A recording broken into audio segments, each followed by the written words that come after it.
KTN Maharashtra news मध्ये आपले हार्दिक स्वागत। आपण पाहत आहात लोकप्रिय KTN महाराष्ट्र न्यूज। दिवाळीच्या धामधुमीमध्ये विधानसभेच्या निवडणुकीचे वारे जोरात वाहू लागले आहेत। त्या अनुषंगाने विधानसभेची प्रत्येक बातमी आपल्यापर्यंत पोहोचवण्यासाठी आम्ही कटिबद्ध आहोत। बातमी आपल्यापर्यंत ताबडतोब पोहोचवण्यासाठी आपले किनवट टुडे न्यूज चॅनल अर्थात KTN महाराष्ट्र न्यूजला सबस्क्राइब करा। शिवसेनेचे उपनेते तथा विधान परिषद सदस्य तथा अध्यक्ष मंत्री दर्जा महाराष्ट्र राज्य स्वर्गीय बाळासाहेब ठाकरे हळद संशोधन केंद्र व प्रशिक्षण केंद्र नामदार श्री हेमंतभाऊ पाटील यांचा किनवट नगरीमध्ये सत्कार कार्यक्रम आयोजित करण्यात आला होता। या प्रसंगी त्यांनी पत्रकार परिषदेमध्ये पत्रकारांनी विचारलेल्या अनेक प्रश्नांचा खुलासा केला। त्यांनी रेल्वे विषयक प्रश्नही लवकरच सोडविणार असल्याचे सांगितले। सभी जनता जनार्दन को आभार व्यक्त करता हूँ, उनका आशीर्वाद मांगता हूँ। आपकी दुआ से महाराष्ट्र के मुख्यमंत्री माननीय एकनाथ शिंदे साहब, दोनों को मुख्यमंत्री माननीय देवेंद्र जी, माननीय अजित दादा, माननीय राज्यपाल महोदय ने हमारे ऊपर ये जिम्मेदारी दी है। मैं उनका आभार व्यक्त करता हूँ। तो आप देख रहे थे कि 6 महीने पहले लोकसभा की मेरी उम्मीदवारी घोषित की गई। 4 दिन प्रचार भी किया गया, सब जगह कार्यालय खोले गए, कार्यकर्ता काम को लग गए, ट्रकों से प्रचार साहित्य पहुंचाया गया, लेकिन राजनीतिक कारणों से उम्मीदवारी वापस लेनी पड़ी। लेकिन मैंने 6 महीने से कभी किसी के बारे में एक लफ्ज नहीं बोला, कोई शिकायत नहीं की, कोई गिला या किसी के बारे में नाराजगी नहीं व्यक्त की। क्यों? तो मुझे विश्वास था कि माननीय एकनाथ शिंदे साहब है, मराठी में कहावत है कि बोले तैसा चाले त्याची वंदावी पाऊल, जो बोलते हैं वो करते हैं, ऐसे नेता माने जाते। उनके प्रति विश्वास था, वो कहीं ना कहीं तो पुनर्वसन मेरा जरूर करेंगे। और 15 दिन में उन्होंने 2 मौके दिए हैं। जो काम मैं पिछले 5 साल से कर रहा हूँ, हल्दी में काम कर रहा हूँ, तो हल्दी का बहुत बड़ा वसमत में सेंटर 800 करोड़ रुपए खर्चा करके हो रहा है, तो उसके लिए कैबिनेट मंत्री का दर्जा भी वो अध्यक्ष पद को दिया गया और अभी विधान परिषद पे MLC चुना गया है। तो 6 साल अभी ये कार्यकाल रहेगा।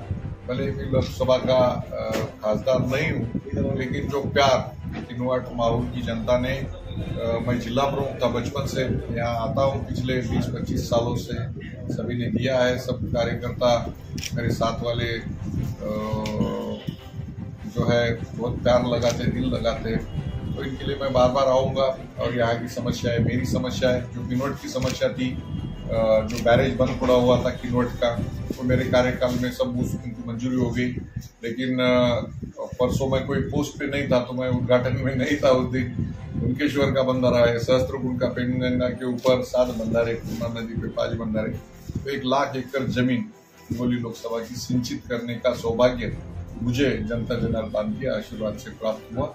मैं समाधान। आपके चेहरे पर कभी नाराजगी या कभी गम नहीं दिखाई देता है। आपको जनता बहुत प्यार करती है और हमेशा दुआएं देती रहती है। इसी का प्यार है और इसी की मोहब्बत है। और बहुत सारे लोग आपके साथ मुस्लिम समाज जुड़े हुए हैं, हमेशा जुड़े हुए हैं। और कुछ लोग जो मुस्लिम समाज के बारे में बोलते हैं, तो उसके बारे में क्या कहना चाहते हैं? देखिए, अल्लाह भगवान इन्होंने हर इंसान को 2 हाथ, 2 पैर, 2 आंखें, सब सरीका दिया है। तो देखो, हमने इंसानियत नहीं छोड़ना है। मैं कारपोरेटर था, मैं निजाम कॉलोनी से चुन के आता। जब से लोगों ने देखा है कि हेमंत पाटिल कोई जातिवाद करता नहीं, कोई दुजाभाव करता नहीं, कोई कभी भेदभाव हमारे से हुआ नहीं। मैं MLA था, MLA के 3 बार इलेक्शन भी लड़ाया, तो तीनों भी इलेक्शंस में नांदेड़ सर के शहर में जहाँ की कम्युनल था, दंगा फसाद होता था। मैं जिला प्रमुख होने के बाद नांदेड़ के पूरे दंगा फसाद बंद हो गए और 8 से 10 हजार जहाँ पे कोई दूसरी कौम नहीं है, मुस्लिम समाज में जो करता रहा पिछली लोकसभा में भी, किनवट माहौल से लेके पूरे लोकसभा में काफ़ी समाज का मुझे मतदान हुआ है और समाज के छोटे छोटे मसले लेके मैं हर बार जाता हूँ। और वैयक्तिक जो भी प्रश्न है, अभी हिमायतनगर में पुरानी एक बूढ़ी औरत बेचारी आई थी बुके लेके, तो मैं बोला माता जी क्या आप क्यों परेशान हैं? तो उन्होंने बुरका उठा के उनका जो ऑपरेशन हुआ तो बताया कि आपकी वजह से ये ऑपरेशन हुआ है और इसके लिए मुझे आपकी मदद हुई और मैं आपके घर पे कभी आ नहीं सकी, आप यहाँ आ रहे तो मैं खास मिलने आ गई। तो ये दुआएं हमेशा काम करती है, ये दुआओं की ताकत जो है, इसलिए दुख में दर्द में एक सहनशीलता दे और हमेशा मुस्कुराहट चेहरे पे रखे। ये आप सब लोगों की दुआ हमारे साथ है, ये ताकत। महाराष्ट्र यहाँ पर हिंगोली में बहुत बार आपने खासदार रहते हुए किनौट में बहुत बार आए और यहाँ के खासदार जो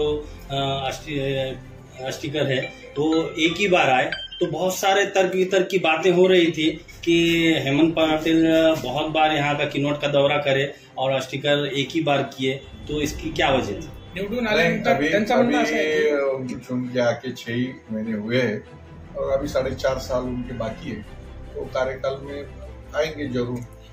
पार्टी लेवल का राजकारण अलग है, हम एक दूसरे के समझो पार्टी लेवल पे खिलाफ है एक दूसरे के, लेकिन मौका है उनको आगे आने का, काम करने का, जनता में मिलने का। लेकिन मुझे विशेष लगाव यहाँ पे पिछड़ा वर्ग है, आदिवासी है, बंजारा समाज है, सभी समाज यहाँ पे बड़े पैमाने पे है और मुंबई से दूर दराज का इलाका है, सिंचन का अभाव था, तो ये जो बैरेजेस अभी हो रहे हैं 2 माहौर तक और अपना उनकेश्वर, इससे जो है धनोड़ा और ये सब बैरेजेस से यहाँ की काफी सारी जमीन सिंचित होगी और एक अलग परिवर्तन किसानों के जीवन में यहाँ आने वाला है।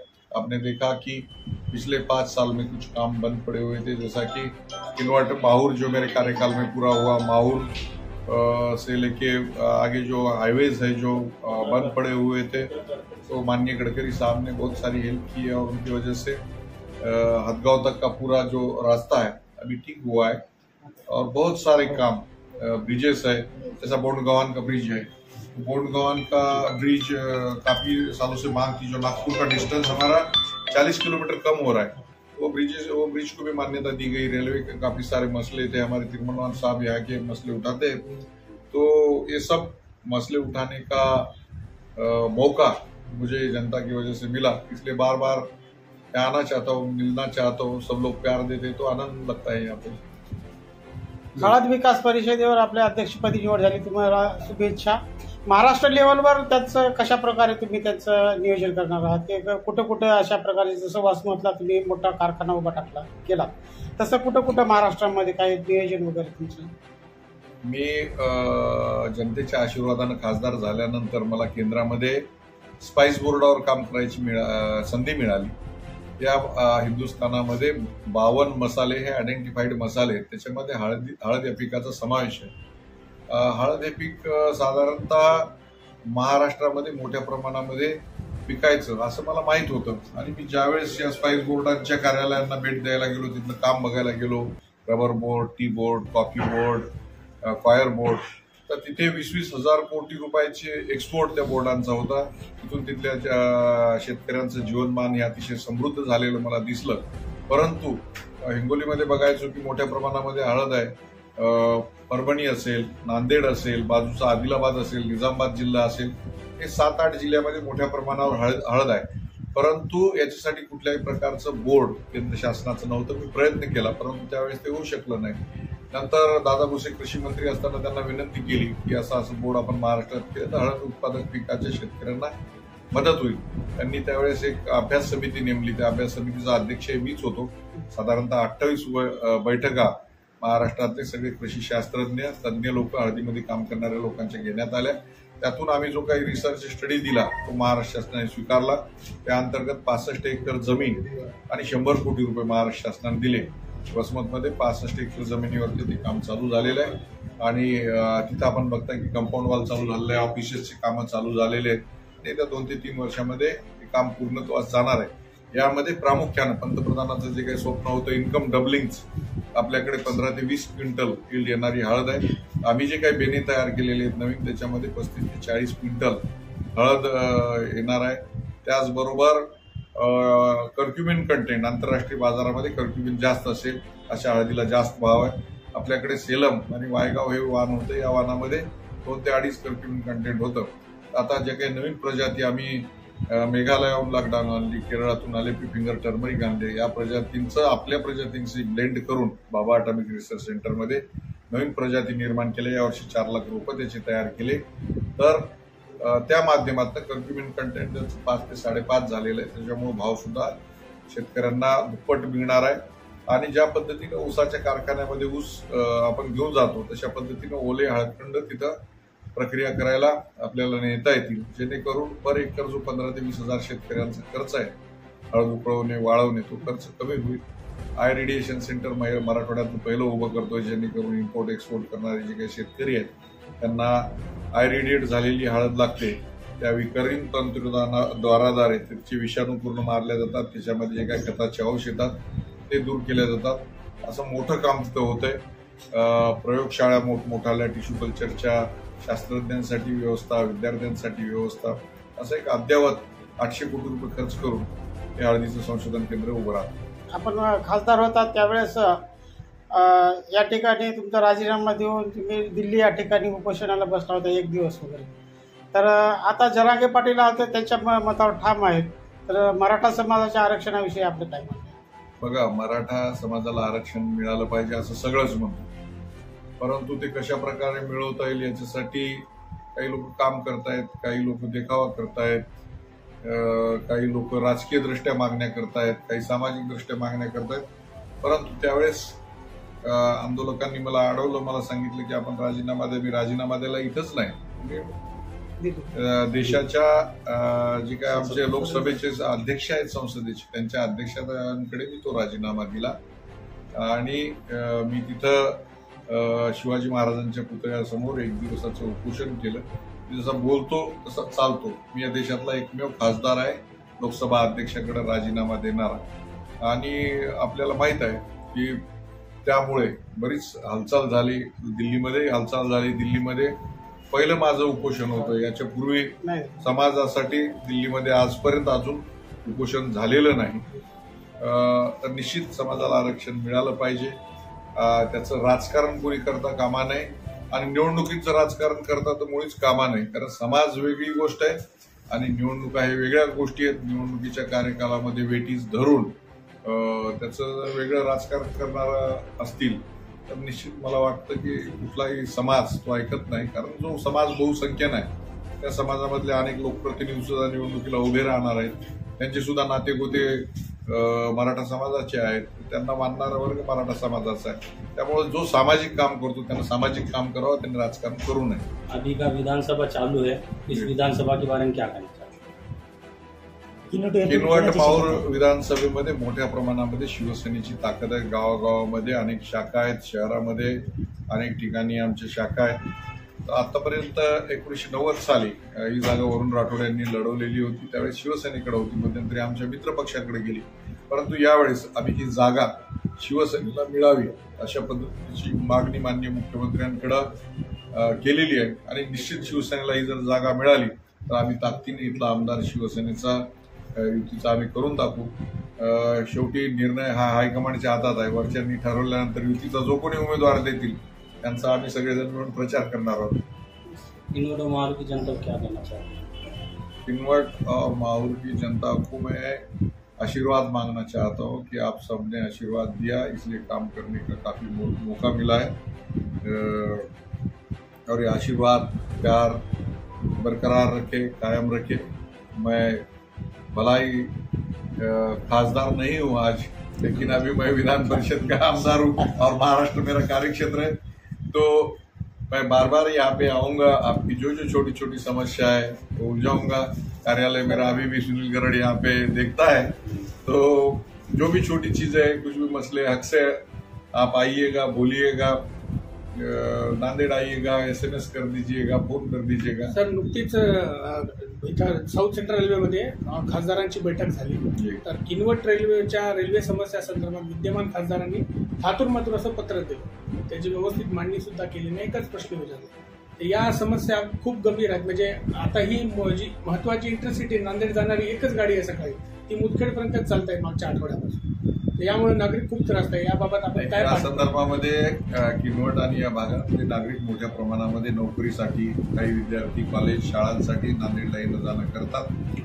आज माझ्या कानावरती आपण ही समस्या टाकली, त्याच्याबद्दल मी आपला आभारी आहे. निश्चित मी आजच रात्री DRM नांदेड यांच्याशी बोलेन आणि ही जी इंटरसिटी आहे ती नांदेडपर्यंत 100% चालू होईल. आपण जे त्याला विशेष एक रॅक उपलब्ध करून दिला होता लोकसभेच्या पूर्वी, त्यांनी ते लोकसभा झाली की काढून घेतली. त्याच्यामुळे आता ती जी कृष्णा एक्सप्रेस अटॅचमेंट आहे त्याच्यावरच अवलंबून आहे आणि ती नांदेडला जातच नाही. पाचच डबे होते, पब्लिक काही माऊ लागली नाही, परंतु ती पण बंद केली आता. नाही, मी आजच्या आज करून घेईन आणि आज स्वतः मी सरकार मॅडमसोबत बोलतो. आणि आदिलाबादला जी पिट लाईन काम चालू होतं जवळपास होत आलं, ते जानेवारी किंवा डिसेंबरमध्ये होईल. त्या पिट लाईनमुळे आपल्याला नवीन गाड्या सुद्धा आणता येईल, त्यासाठी सुद्धा आपण काही प्रयत्न केला. निश्चित प्रयत्न राहील. मराठवाड्याचे सुशील रावसाहेब दानवे साहेब रेल्वे मंत्री होते तेव्हा अनेक कामं करण्याचा मला खरं म्हणजे मोका मिळालेला आहे.